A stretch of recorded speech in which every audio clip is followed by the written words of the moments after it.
வணக்கம். அதிகாரம், அதிக காரம்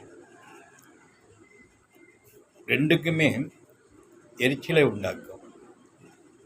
ரெண்டுமே அதிகாரத்துக்கும் மன எரிச்சலை உண்டாக்கும், மன சங்கடத்தை உண்டாக்கும். அதிகாரம் செலுத்தியவர்களை பார்க்கும்போது அவர்களுடைய இதை எதிர்த்து பேச முடியாது. ஏன்னா அதிகாரம் இருக்கிறவங்க அதை நம்ம எதிர்த்தாட முடியாது. ஏன்னா அவர்கிட்ட பவர் இருக்கிறனால தான் அதிகாரம் செலுத்துவார்கள். இந்த அதிகாரம் செலுத்தும் போது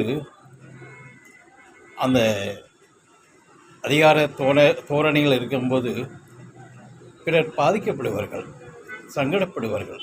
அவருடைய மன எரிச்சல் அவர்களை நோக்கி பாயும்.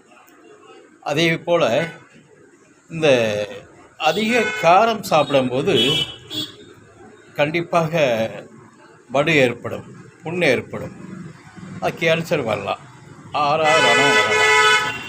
அதிகாரம் செலுத்தியவர்களுக்கும் இவருடைய மன உளைச்சலில் ரணம் வரும், நிறைய பார்த்துருக்கோம்.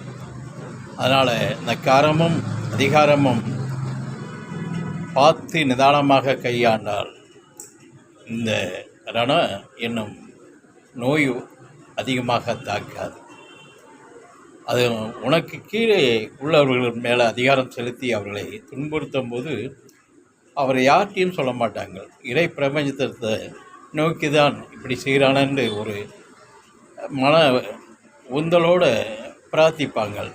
ஏன்னா இந்த அதிகாரிகளோடு செலுத்தவர்களுடைய நிலையில் டைரெக்டாகவும் எதிர்க்க முடியாது, பக்கம் உள்ள ஆட்களாலையும் சொல்லி அவர்களை தடுக்க முடியாது.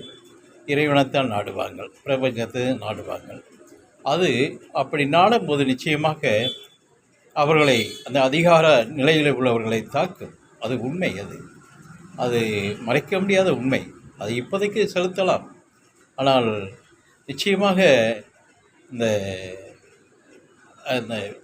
ரொம்ப சங்கடப்பட்ட ஆன்மாக்களுடைய நிலை டைரெக்டாகவே தாக்கும்.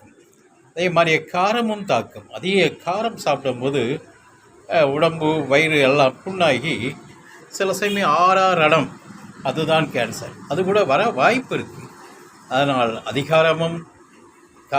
அதிக காரமும் ரொம்ப கவனமாக இருக்க வேண்டும். ரெண்டுலேயும் அதிக காரமும் எடுக்கக்கூடாது, அதிகாரத்தையே துஷ்பிரயோகம் செய்யக்கூடாது.